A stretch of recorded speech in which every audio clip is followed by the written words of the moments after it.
యక్షులకు అధిపతి అయిన కుబేరుడికి చైత్రరథం అనే పూలతోట ఉండేది.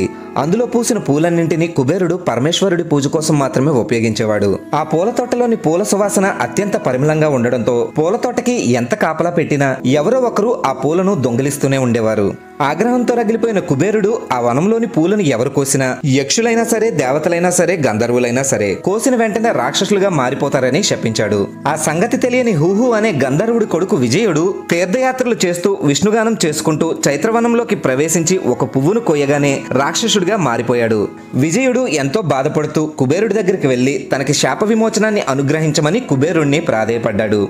గంధర్వుడిపై జాలిపడిన కుబేరుడు గంధర్వుణ్ణి ఓదారుస్తూ, నీవు విష్ణు భక్తుడు కాబట్టి ద్వాపర యుగాంతంలో యమునా నదీ తీరంలో ఉన్న బాండీర వనంలో బలరాముని చేతిలో ముక్తి కలుగుతుందని కుబేరుడు విజయుడికి శాప విమోచనాన్ని అనుగ్రహించాడు. అలా ప్రలంబాసురుడనే రాక్షసుడైన విజయుడు ద్వాపర యుగంలో బలరాముడి చేతిలో మరణించాడు.